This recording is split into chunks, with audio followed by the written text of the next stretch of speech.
Okay, सो ये आप सभी लोगों के डाउट हैं, जिसने भी मुझे भेजे तो ये क्वेश्चन डाउट है, इसको समझाने का प्रयास करता हूँ। देखो ये क्वेश्चन पहली तो बात कि 2014 पार्ट सी में आया हुआ है, किसी बच्चे ने भेजा है जिसको ये नहीं आया। आई डोंट नो आया है कि नहीं आया, क्या डाउट है? तो हाँ बताओ क्या डाउट है इसमें, सॉल्व करना नहीं आया या कुछ समझ में नहीं आया? मतलब एग्जाम्पल लेके कर लिया पर फॉर्मली नहीं आया। Okay okay okay, so have you seen the 16 lecture? हाँ हाँ हाँ। Okay, so let me give you a hint, okay, to solve this. पहले मैं इसको हिंट देता हूँ आपको सॉल्व करने के लिए, फिर मैं आपको बताता हूँ। चलो, hint is that an uncountable set subset of C, I will see, and you might have understood it. Subset of C has a limit point in it. Okay, I hope that you know how to prove it. Limit point in it. Okay, in it means कोई अगर S subset है, uncountable है, तो एक limit point at least उसके पास होगा, क्योंकि set of all isolated points हमेशा क्या होता है, किसी भी सबसेट के लिए काउंटेबल होता है। Okay, so now can you do it? An uncountable subset of C has a limit point in it. Okay, so तुमने ट्राई तो किया ही होगा। अब देखो एक बात मैं आपको बताता हूँ, इस टाइप का ये क्वेश्चन मैंने बहुत सारे कराए थे। एक कराया था, उससे सारे हो जाते, बहुत सारे नहीं, बहुत सारे तो आपको करने थे। अब मैं आपको बताता हूँ, देखो हाँ, इसको ध्यान से समझना। पहले क्वेश्चन क्या कहता है वो देखो, क्वेश्चन क्या कह रहा है, F be an entire function, right? Entire function है वो, ठीक हो गया। Suppose for each A belongs to C है, राइट? या आर था, ये आर ही था यहाँ पे, बताना मुझे थोड़ा, ये मैंने गलत आ तो नहीं रही लिखा है, है? आ रही नहीं, आ रही है sir. Okay, okay. For each R belongs to R, there exists at least one coefficient Cn in FZ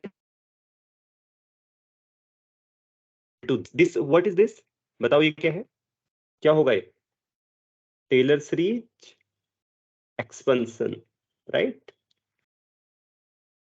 अब ये मत कहना कि लिखा क्यों नहीं है उसने, ठीक है, एक ही होता है एक्सपेंशन इस टाइप का, तो Taylor series expansion, right? So you can expand Z about any point. So उसने क्या बोला, हर किसी रियल नंबर के लिए ऐसा है कि आपको एक Cn मिलेगा विच इज 0।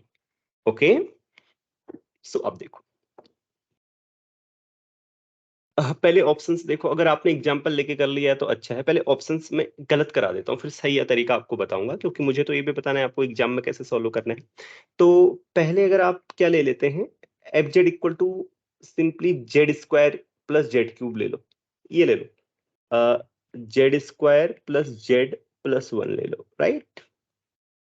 इसका जो किसी भी पॉइंट के अबाउट एक्सपेंशन होगा वो कैसा होगा, ऐसे होगा, जेड 1 प्लस जेड माइनस ए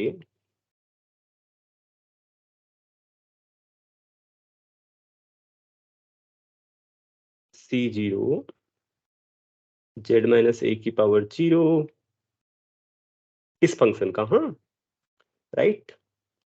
C1 जेड माइनस ए की पावर 1, C2 जेड माइनस ए की होल स्क्वायर, ऐसे होगा, राइट? और ये C0 C1 C2 क्या होते हैं आपको पता होगा, राइट?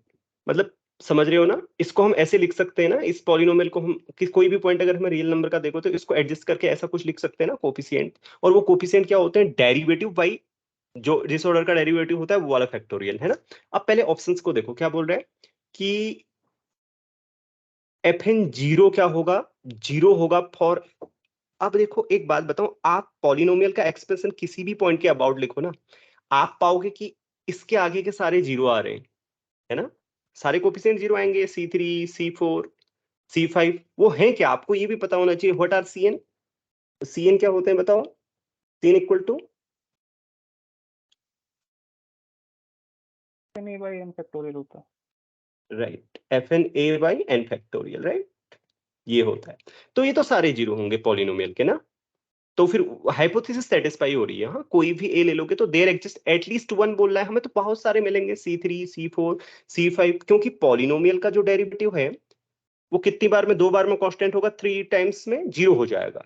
तो फिर कोई भी ए क्यों ना हो, सारा जीरो रहेगा आगे को। ठीक, तो क्या है कि इसके लिए सब कुछ सेटिस्फाई हो रहा है। फिर पहला वाला बोला है, चलो पहला वाला तो ट्रू हो रहा है, हम कुछ नहीं कहेंगे, लेकिन F2n=0 फॉर एवरी n, ये गलत हो गया। मतलब क्या हुआ इसका कि F2 0 होना चाहिए। अगर आप F को ये ले लो तो नहीं है ना, इसमें F2 0 करके आप देख सकते हो 2 आ रहा है, राइट। एंड इसी तरीके से इसने क्या बोला है, F2n+1 फॉर एवरी n, यानी कि जैसे n की जगह 1 रख लेते हैं, तो F'0 भी इसका 0 नहीं है या F'0 0 है, तो फिर हम बदल देंगे, नहीं है, राइट, नॉट इक्वल टू 0। तो ये दो आपके गलत हो गए। अब रहते हैं ऑप्शंस पहला और तीसरा, इसको कैसे सही करेंगे। अगर आपको याद है तो क्लास में ऐसा क्वेश्चन हुआ है, okay. An uncountable subset of R लिख देता हूं, हाँ, यहाँ पे आर की आवश्यकता है इसलिए, हाँ, अनकाउंटेबल जो आर का सबसेट होगा वो सी का भी तो होगा, ओके फाइन। सो यहां तक बात क्लियर है। अब इसको डिड्यूस कैसे करना है, मतलब कौन सा सही है कौन सा गलत है वो कैसे बताओगे आप, ठीक, मतलब ये सही कैसे होंगे ये कैसे बताओगे। ठीक, देखो, सबसे पहली बात, ये आइडेंटिटी थ्योरम लगेगी। अब इसमें कैसे लगेगी आइडेंटिटी थ्योरम, ये हमारे पास है, मैं इसको नीचे लिख देता हूं, fz equal to summation n goes to 0 to infinity cn z-a⁻n, और cn इक्वल टू क्या है हमारे पास, ये है, okay okay. I claim that there exists a n such that fna equal to 0 for uncountably many. Who agrees? Many a belongs to R. Do you agree or no?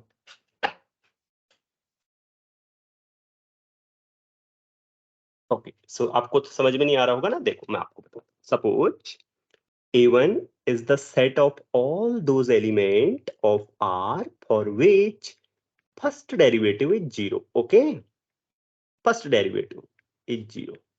A2 is the set of all those elements of R for which second derivative is 0. Okay, F2, let me write it, F2.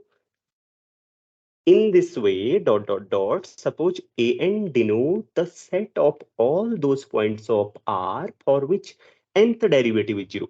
Cn is 0 is equivalent to fn is 0, right. अगर ये देखो यहाँ पे 0 आ जाएगा तो fn 0 हो जाएगा। हाँ, ये मैंने बात बोली नहीं कहीं पर, वो सिर्फ इतना बोल रहा है कि किसी भी a के लिए क्या है, R के, आपको एक n मिलेगा कि fn a 0 हो जाएगा, बस पावर सीरीज से घुमाया है और कुछ नहीं है। यहां तक तो समझ गए होगे ना, एक इसमें से कोई cn 0 होगा, कोई cn 0 होगा तो fna 0 होगा, इसका मतलब तो कोई ना कोई डेरिवेटिव क्या होगा f का, किसी न किसी ऑर्डर का, 100वां हो 101वां हो, कोई ना कोई तो 0 हो उस पॉइंट पर, ये बोला है। तो मैंने ये क्लेम किया कि कोई एक डेरिवेटिव क्या होना चाहिए, आर के अनकाउंटेबली मैनी पॉइंट्स के लिए क्या होना चाहिए, वेनिस होना चाहिए। इसको आप ऐसे भी सोच सकते हो, जैसे आप देखो आर के पॉइंट्स ले रहे हो सारे, ये आर है आपके पास, आर के सारे पॉइंट्स ले रहे हो, यहां एन ऑर्डर के डेरिवेटिव हैं आपके पास, F1 F2 dot dot dot, ये तो ए हर किसी पॉइंट के लिए एक यहां मिल रहा है, जो क्या दे रहा है उस पर 0 वैल्यू दे रहा है। तो यहां के अनकाउंटेबली मैनी किसी एक से करस्पॉन्ड करने चाहिए या नहीं करने चाहिए। अगर सारे काउंटेबली मैनी से करस्पॉन्ड किए करेंगे तो सारे यहाँ के भी काउंटेबल पॉइंट नहीं हो जाएंगे फिर, यहाँ तो मामला पूरा काउंटेबल है। अब इसको मैं समझाता हूं लिखकर, देखो मैं क्या कह रहा हूं, ठीक, इसको देखो। सो an is where the nth derivative is 0. Okay, right. So a1 union a2 union dot dot dot equal to R, yes or no?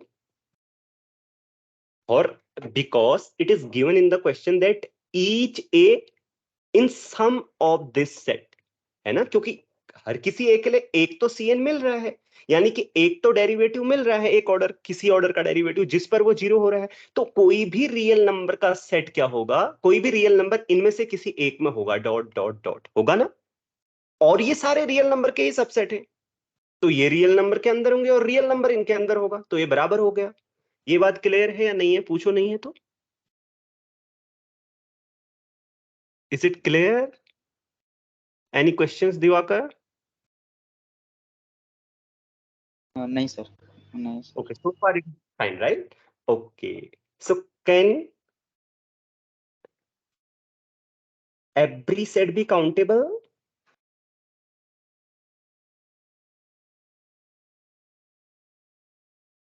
My question, answer it. Can each set be countable? Yes or no? Keeping in mind that this set is uncountable, okay? R. This is uncountable. Answer it. Can each set be countable? No. Why? R uncountable है और सारे हाँ, अगर right, right. If every set is countable, then countable union is again countable, है ना? तो फिर it implies that R is uncountable. R is countable. So from this we conclude that one of the AI, at least one of the AI, huh? So there exists a I belongs to N such that AI is equal to AI is uncountable. Okay. So if AI is uncountable, what can we say? This implies f nth derivative of f vanishes for uncountably many points. For uncountably many points, right? है ना? Many points. Points in R or in C, right? In C I can write na, in R, which is subset of C. So far it is clear, right? Step by step मैं बोल रहा हूँ. Okay, but you know, derivative of an entire function is, बोलो, derivative of an entire function is entire. Again entire Right. Function, entire function. Oh, I can say entire function is infinitely differentiable. Okay, just इसको इतना बोल देता हूँ. So entire function is, since भी लिखना पड़ेगा.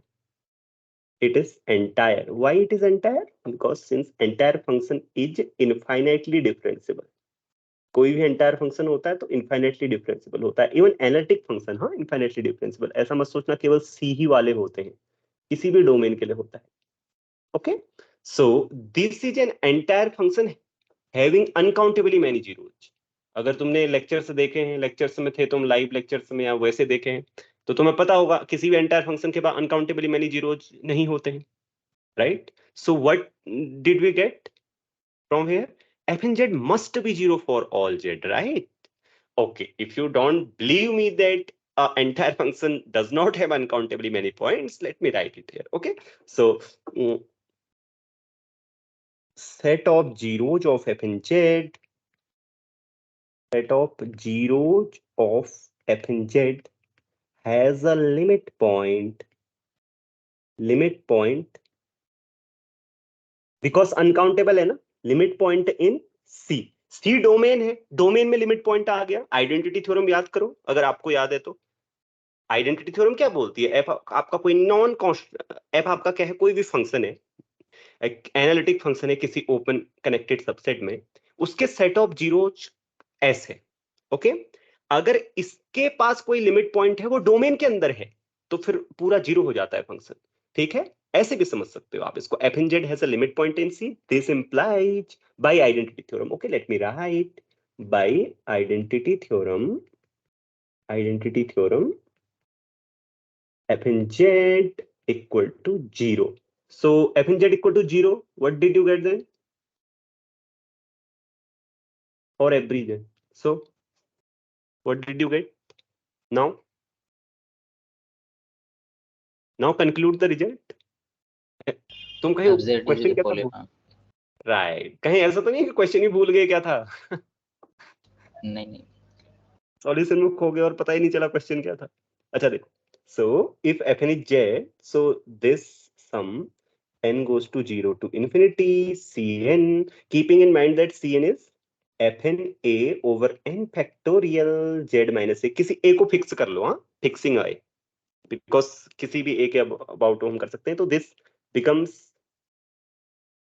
fn z o uncountable. So I लिखूंगा हम यहाँ पर, मैंने आई लिया था ना उसको, आई, FIZ। तुम लोग देख भी नहीं रहे हो, FIZ। हाँ, सो ये क्या हो जाएगा, ये आपका क्या आएगा, इसको ओपन करोगे तो ऐसे आएगा, n इक्वल टू 0 पर F0 0 factorial 0 FA plus F dash A Z minus A dot dot dot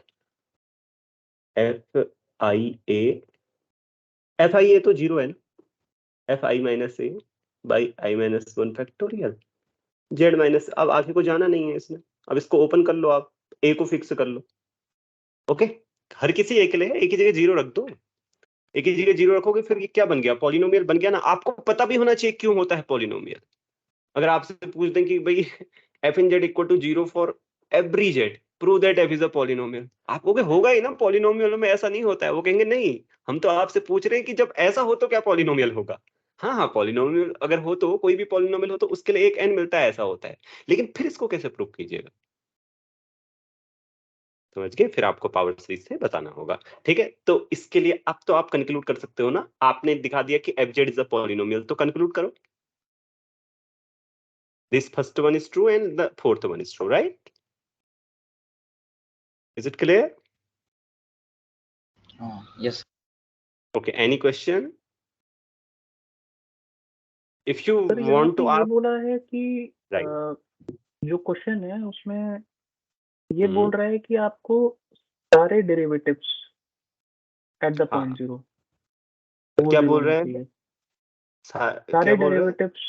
सारे कौन सा? डेरिवेटिव्स इज 0 पॉइंट, मतलब ये जो क्वेश्चन भी है, नहीं, ऐसा नहीं बोल रहा है, सारे डेरिवेटिव्स जीरो नहीं। आप मतलब मान लो कोई भी, इन्फिनेटली लिखा है ना।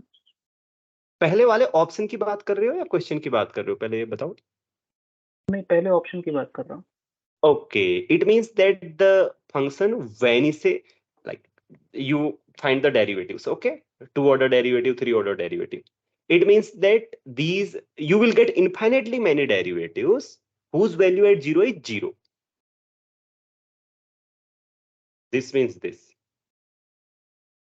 right? And if f is a polynomial, f अगर कोई polynomial है, जैसे समझो ये 3 के बाद तो 0 ही होना है, इसने 0 पे क्या सब पे 0 वैल्यू देनी है, तो इसलिए पहला वाला ट्रू हो जाएगा। जैसे ना आप इसको 3 बार डिफरेंशिएट करोगे तो अब वो तो पूरा 0 फंक्शन में आ जाना है, तो उसने 0 पे भी 0 वैल्यू देनी है, ऐसे ही f4 ने भी 0 पे 0 वैल्यू देनी है। तो इस तरीके से हमें 3 4 5 डॉट डॉट डॉट, ये इनफाइनेटली मैनी n मिल गए ना, जिसके लिए fn 0 0 हो गया। मतलब उनकी 0 पर वैल्यू 0 हुई, क्योंकि वो पूरे ही 0 आ रहे हैं, और जगह भी है, लेकिन ये ऑप्शन ट्रू होगा कि नहीं?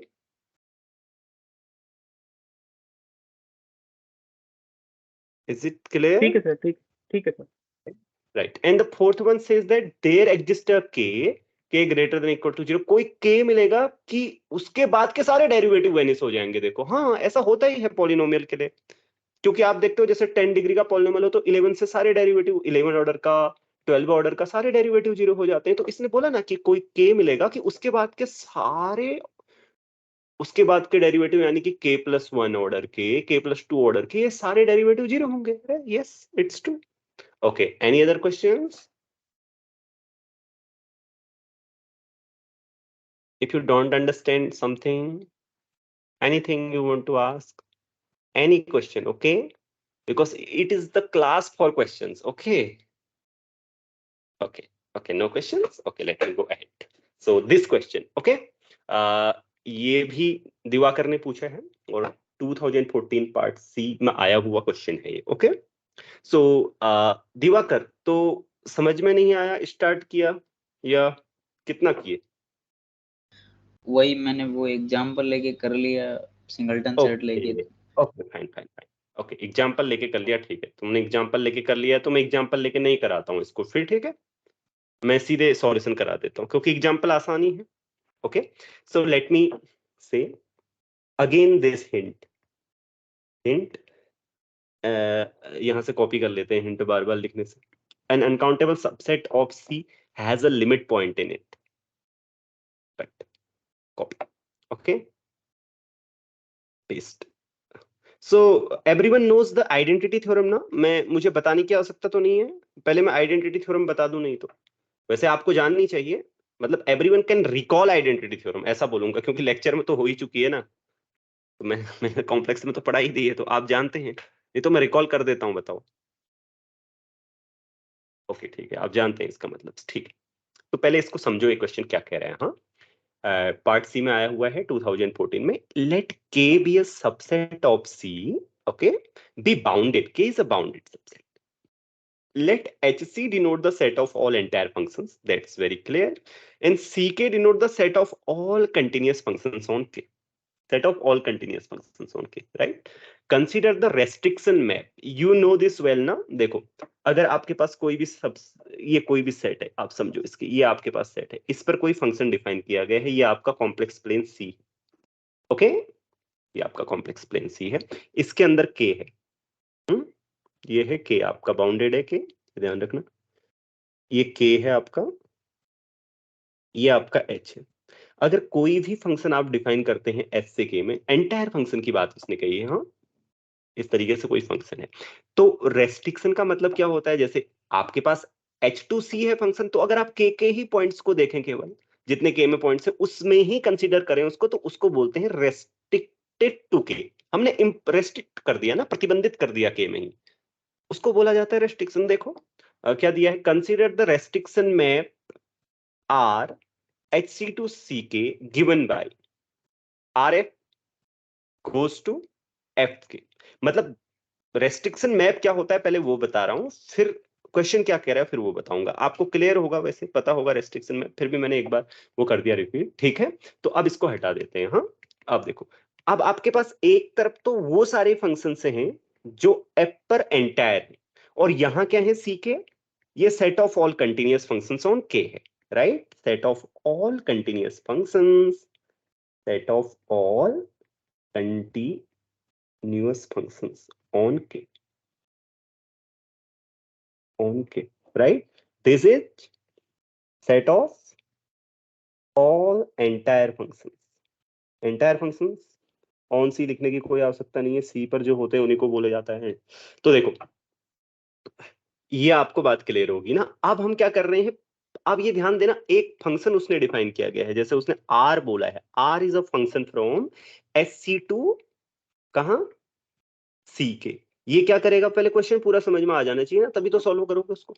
ये क्या करेगा, किसी फंक्शन को, ये ऐसा फंक्शन है, ये भी फंक्शन का सेट है, देखो इसके अंदर भी फंक्शंस हैं और इसके अंदर भी फंक्शंस हैं, है ना। तो ये आप एक फंक्शन के सेट से फंक्शन के सेट में क्या कर रहे हो, फंक्शन डिफाइन कर रहे हो। क्या ये आर क्या करेगा, आर किसी फंक्शन की कोई फंक्शन इमेज देगा, समझ गए, यहां का कोई फंक्शन यहां जाएगा। उसने क्या बोला, किसी भी एफ को अगर आप लेते हैं आर एफ, तो उसकी इमेज क्या होगी, एफ रेस्ट्रिक्टेड टू के होगी। जैसे कि मैंने बताया ना, यहां का जो एलिमेंट होगा वो सी, कहां पर डिफाइन फंक्शन होगा, O S C denote the, right right, I said wrong here, हाँ वो सी था, हाँ वहां पे एच नहीं था, मतलब मैं जब समझा रहा था ना आपको, मैंने बोला ये एच है, इसका सबसेट है के, वो सी था, सी का सबसेट है के, ओके, मतलब सी की एच की जगह सी था, एच तो यहाँ पे इसके लिए यूज किया गया है, set of all entire function, समझ रहे हो आप मेरी बात। तो सी के किसी भी सबसेट में आप क्या कर सकते हो, रेस्ट्रिक्ट कर सकते हो ना, तो ये ध्यान देना, यहाँ कोई भी फंक्शन क्या है आपका, एंटायर है, तो एंटायर फंक्शन को आपने क्या कर दिया, यहां भेज दिया, मतलब के में रेस्ट्रिक्ट कर दिया, अब वो के का फंक्शन बन गया, ठीक है। तो अब पूछा क्या है, देखो आर इज इंजेक्टिव, मान लो आपके पास, सपोज कब होगा इंजेक्टिव पूछा है नीचे में से, हाँ, suppose R1 F equal to R1G, ठीक, oh sorry not R1, R F equal to RG। What does this mean? This mean that your entire function f restricted to k equal to कैसे लिखते हैं वैसे function को? ऐसे लिखते हैं ना, बीच में बराबर के लिए, restricted to G, when G restricted to K equal to, ये इक्वल होंगे, दिस इंप्लाइज, ध्यान से समझना हाँ बात को, नहीं आए मुझसे पूछ लेना। एफ जेड रेस्ट्रिक्टेड टू के लिखूंगा क्योंकि नाम उसका के दिया है, restricted to K Z equal for every Z belongs to K. अब पहले ये बताओ, यहां तक पूरा क्वेश्चन समझ में आ गया ना? पहले ये बताओ, अभी मैंने सॉल्यूशन स्टार्ट नहीं किया, सॉल्यूशन कर दिया है स्टार्ट, मतलब सपोज से ऊपर तक का पूरा क्लियर है ना आपको? डाउट क्लास है तो एक एक चीज पूछना जो भी समझ में नहीं आया, ठीक है? आपको, आप मुझे कहीं भी रोक सकते हैं, ऐसा नहीं कि लाइव लेक्चर चल रहा है। ओके, तो ठीक, अभी देखो। सो इसका मतलब है आपके दो फंक्शंस अगर के में एग्री कर रहे हैं तो आप समझिए कि आपके पास बहुत सारे फंक्शंस हैं यहाँ। वो सिर्फ इतना कहना चाहता है, क्या बहुत सारे फंक्शन किसी एक ही फंक्शन पर रेस्ट्रिक्ट हो सकते हैं? मतलब एक से ज्यादा फंक्शन एक पर भी रेस्ट्रिक्ट हो सकते हैं, या अलग अलग पर किस केस में रेस्ट्रिक्ट होंगे? पहले तो देखो आप, के इज फाइनाइट और के इज कॉम्पैक्ट, इसकी बात खत्म कर लेते हैं क्योंकि ये गलत है। मतलब इनको देखो, कह रहा हूं ये सही नहीं है, ये गलत है। क्यों गलत है? ये बहुत आसान। हम ले लेते हैं take take K equal to, क्या लेते हैं? Singleton set 0 and f equal to F Z equal to sine Z, okay, and G Z equal to, we can take pi, right? Z minus pi. Okay, these are entire functions, right? You agree? Both are entire functions.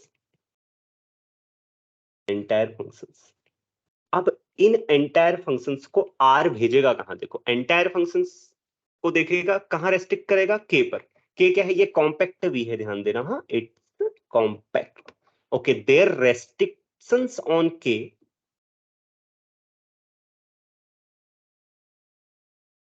Okay, let me say it pi, okay, pi, pi singleton है, हाँ, के को पाई कर रहा हूं, ठीक है, उसके अंदर पाई है ओनली। ये भी तो सबसेट है आपका, बाउंडेड सबसेट सी का, राइट? तो देखो, सो अब जब आप के में रेस्ट्रिक्ट करोगे तो बताओ ये फंक्शन किसके इक्वल हो जाएगा? किसके इक्वल आ रहा है? 0 on K, right? When G restricted to K is equal to 0 function on K, agree और नो? अरे सिंगलटन सेट है आपके पास, देखो के पर क्या वैल्यू दे रहे हैं, 0 फंक्शन के इक्वल है या नहीं है? अगर आप साइन जेड को केवल इस पर कंसीडर करो, सिंगलटन सेट पाई पर, तो ये 0 फंक्शन है ना, क्योंकि पाई की वैल्यू 0 दे रहा है। और ये भी जेड माइनस पाई भी 0 फंक्शन है, ये भी 0 दे रहा है। और बहुत सारे फंक्शन आपको क्या मिल जाएंगे जिनकी एक ही इमेज आएगी, जेड माइनस पाई का स्क्वायर, जेड माइनस पाई का क्यूब, कितने सारे फंक्शन की एक इमेज आ रही है। तो इस केस में आपका जो आर है वो 1 1 नहीं है। Okay, so R is not 1 1। Compact और फाइनाइट दोनों था, हाँ, ये देख लो। तो दो ऑप्शंस आपके गलत हो गए। बताओ कोई प्रॉब्लम है तो इसमें, या समझ में नहीं आया कहीं पर? पूछो। रेस्ट्रिक्शन, कोई डेफिनेशन समझ में नहीं आई, कोई चीज समझ में नहीं आई, पूछो मुझसे, मैं आपको फिर से समझाऊंगा, राइट? तो दो एंटायर फंक्शन को आपने रेस्ट्रिक्ट किया किसी सेट में, अलग अलग थे वो, और किसी सेट में रेस्ट्रिक्ट किया, वहां जाकर एक ही बन गए वो। तो इसका मतलब आपका ये वाला जो मैप था ना, इसका नाम रेस्ट्रिक्शन मैप बोला था उन्होंने। तो ये 1 1 नहीं हुआ इस केस में, ठीक है? अब इसको इसको हमने गलत कर दिया, लेकिन के इज कनेक्टेड एंड के इज काउंटेबल, अनकाउंटेबल, राइट? अब मैंने आपको एक चीज पूछता हूं, ये तो आपको याद रहा ही होगा ना, आइडेंटिटी थ्योरम का हेलो स्टेटमेंट। हाँ सर, के इज कनेक्टेड भी इसी से रूल्ड आउट हो गया ना, मतलब सिंगलटन तो कनेक्टेड है। Yes, it's out, but why I है, अगर सिंगलटन नहीं होता तो और मजा आता। हाँ, ये गलत हो गया यहाँ पे, चलो। अब बचा केवल आपका यही, अब मैं बता देता हूँ क्यों। लेकिन इसने बोलना चाहिए था के is non finite, sorry not singleton connected, तब मजा आता। कितना मजा आता आप देखोगे। अभी मैं वैसे ही बताने वाला था, मैंने तो ध्यान ही नहीं दिया। तो अब देखो, आपको क्वेश्चन पूरा समझ में है ना? ये क्वेश्चन नीचे लिख के भी रखना है। अभी तो पूरा समझ में आ गया होगा ना, इतना हमने वो कर लिया। तो अब मैं नीचे बात बोलूं तो देखो, इफ k इज काउंटेबल, आप समझना, हाँ, ये k is uncountable, k is uncountable. Suppose मान लेते हैं, चलो 1 1 प्रूफ है ना, मैं आपको कौन सा तरीके से कराना है, इमेज इक्वल मान के या एलिमेंट अलग अलग मान के? दो तरीके होते हैं ना 1 1 प्रूफ करने के। कुछ भी करा दो। ओके, कुछ भी करा दो। So R F equal to R G, it means F and G agree on k, right? This means this, right? Because their restrictions on k, f restricted to k is equal to g restricted to k, right? Agree or not? ये डंडा नहीं लिख रहा हूँ बार बार, ये ध्यान देना। वैसे ऐसे लिखा जाता है रेस्ट्रिक्शन को, तो यहाँ मैंने नहीं लिखा है, क्षमा करना, क्योंकि दो डंडे बनाने पड़ रहे। तो ठीक है, यहां तक क्लियर है? सो इट मीन्स उन दोनों इक्वल है, तो हर पॉइंट पर इक्वल वैल्यू दे रहे होंगे ना, तो f and g agree on k, right? Yes. So can you conclude now something? Conclude. अब चलो, अब मैंने I have done everything. Identity theorem से सीधे सीधे बोल सकते हैं ना कि right, very good, very good. And k is uncountable. K is uncountable. Uncountable. So contains a limit point. A limit point. अब दोनों limit point, right? In limit point. अब देखो डोमेन यहां पर C है, तो वो डोमेन के अंदर तो होगा ही होगा, K के अंदर है तो K तो सबसेट ही है आपका किसका, तो इसका मतलब बाई आइडेंटिटी थ्योरम हम क्या कह देंगे, तो ये फंक्शन फॉरएवर एग्री करेंगे। By identity theorem F is equal to G identically. Okay, they will agree everywhere. So it means the function is 1 1. So in this way, अब देखो मजे की बात ये है ना बच्चों, अगर उसने बोला होता ना K is not singleton connected, तब और मजा आता। कैसे मजा आता? आपको फिर एक चीज यूज करनी पड़ती, every connected set is uncountable, ये भी हो जाता फिर सही। मेरे दिमाग में वही चल रहा था, मैं तो भूल ही गया कि सिंगलटन नहीं दिया है। ठीक है, अगर इसने बोल दिया होता ना के इज नॉट, के is connected and contains at least 2 element, ऐसे बोल देता बस। और आपको पता होगा कोई भी पाथ कनेक्टेड होता है सी का सेट, तो प्रूफ भी कराया है आपने, देख लिया होगा। प्रूफ देखा दिवाकर, पाथ कनेक्टेड होता है करके, राइट? ओके, तो फिर ऐसे पाथ आएगा तो अनकाउंटेबली मेनी पॉइंट्स आएंगे। किसका बोले सर दोबारा? केज मतलब कोई भी path connected polygon line, path connected होता है मतलब कनेक्टेड सेट सी का।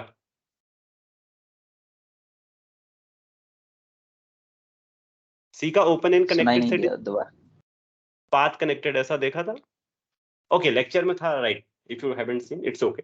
सो मैं बता दूं, अगर ये बस इतना समझो कि पाथ कनेक्टेड छोड़ो, उसकी भी जरूरत नहीं है। के कनेक्टेड होगा तो वो अनकाउंटेबल होगा, ये तुम्हें पता है ना, not singleton, right?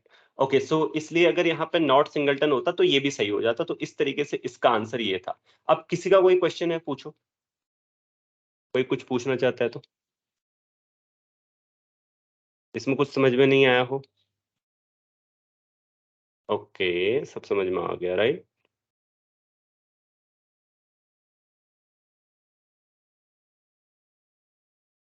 Right, so next question, एक क्वेश्चन ये दिया है। So what I think that this question answers are all wrong. देखो सॉल्यूशन क्या है कि let f be an entire function on C and let omega be a bounded subset of C. Let S is this real z plus imaginary z. Okay, क्या है? S equal to x plus o u plus i v, u plus v function को मानूंगा हाँ मैं, z equal to u plus i v belongs to, ये real number का set है। तो तीसरा वाला तो वैसे ही गलत कर दो, क्योंकि कभी भी कोई रियल नंबर का सबसेट क्या होता है, सी में ओपन नहीं हो सकता। क्यों? क्योंकि रियल नंबर का सबसेट है, यहाँ देखो ये रियल नंबर का सबसेट है आपका।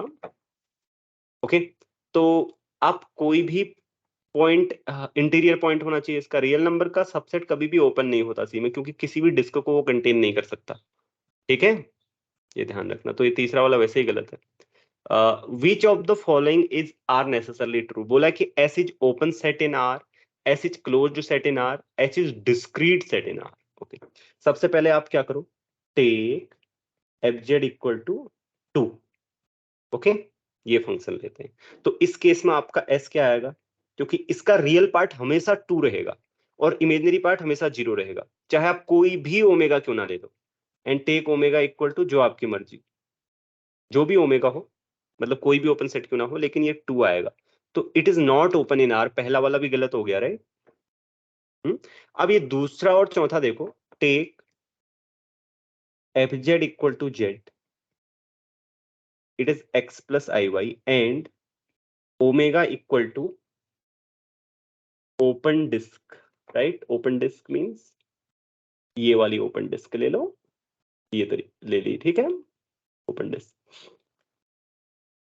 अब ओपन यूनिट डिस्क का, सो अब हम इस सेट को देखते हैं कि क्या बनेगा। ये रियल जेड, रियल जेड ध्यान से देखना, प्लस इमेजिनरी जेड, यानी कि x प्लस आई वाई हो गया, क्योंकि इस केस में रियल और इमेजिनरी एफ जेड क्या है, रियल ऑफ एफ जेड था वो। हाँ, ये थोड़ा सा मैंने क्वेश्चन गलत लिखा है, रियल ऑफ एफ जेड था वो, right. Real of F Z plus imaginary of F Z था। हाँ, ये जो मैंने क्वेश्चन में लिखा है ना, यहाँ पे थोड़ा सा गलत की है लिखते वक्त, तो ध्यान रखिएगा। 2014 दिसंबर का है, तो ऐसे होगा ना। और ये x कॉमा वाई कहाँ से आएंगे, d से आएंगे, राइट। या z बिलोंग्स टू d लिखो या x comma Y belongs to d लिखो, तो उसका मतलब फिर आप आर स्क्वायर में समझेंगे। ओके, तो ये सेट क्या आएगा आपको बताओ, आप बता सकते हो तो। अगर फंक्शन को fz इक्वल टू जेड ले लो, देखो x कहाँ से कहाँ तक वेरी करेगा, इसी में देखना है आपको simply. fz equal to Z तो क्या करेगा, इसको यही मैप करेगा। तो आप देखो रियल fz और इमेजिनरी fz जोड़ने हैं आपको, राइट। तो सिर्फ आपको क्या करना है, मतलब इमेज आएगी ये, राइट, ये इमेज आएगी। अब इमेज इस डिस्क में आपको क्या करना है, इस डिस्क के अंदर, ओपन डिस्क के अंदर सारे रियल जेड फंक्शन के और इमेजिनरी एफजेड को ऐड करना है। तो बताओ क्या आएगा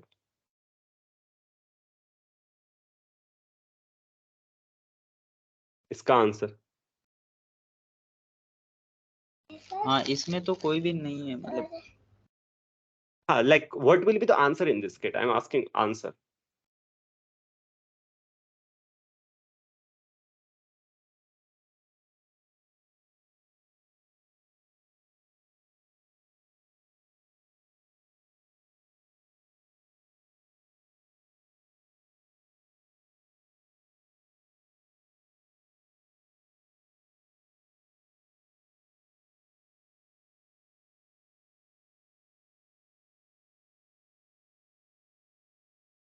Can't you calculate it? अगर आप, हम क्या करेंगे कि देखो, कोई भी आपने इस केस में x इक्वल टू वाई होगा, right. x equal to Y होगा कि नहीं। Oh, sorry, I'm really sorry. Actually, that we can have any x and any y ना, तो ये कैसे आएगा, ऐसे कुछ आएगा, देखो, right? Make sure you understand this, है ना। आप कोई भी जेड लोगे उसका वही तो आएगा, मतलब ये इस केस में क्या हो जाएगा, ये वाला जो सेट है आपका, real F Z plus imaginary F Z, आपको एट दोनों रियल नंबर है, तो ये real Z plus imaginary Z के इक्वल तो होगा। और जेड आपका डिस्क से आ रहा है, तो आपको यही तो करना है, यही तो रेंज है एक्स की और वाई की। तो इस केस में इनको ऐड करोगे तो क्या आएगा, -2n2 ओपन आया।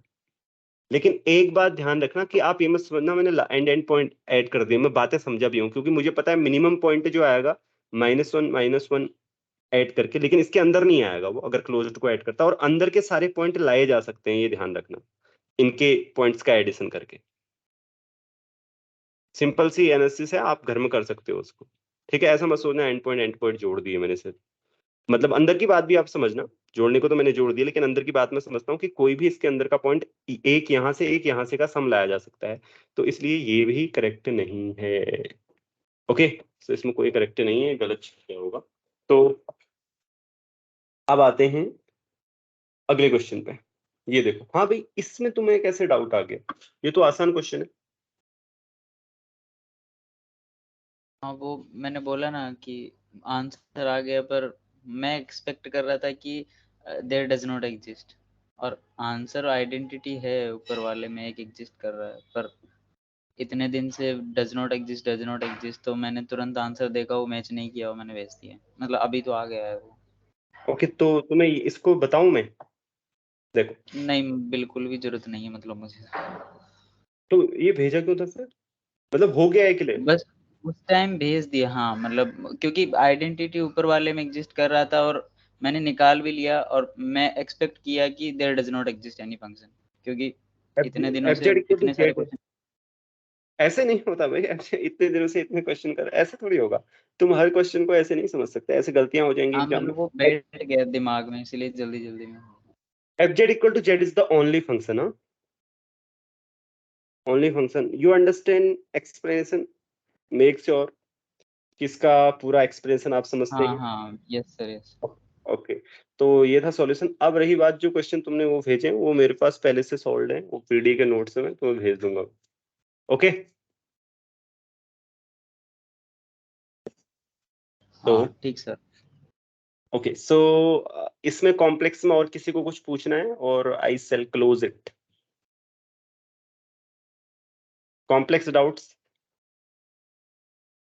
Okay, no doubts. Okay, I am going to stop then.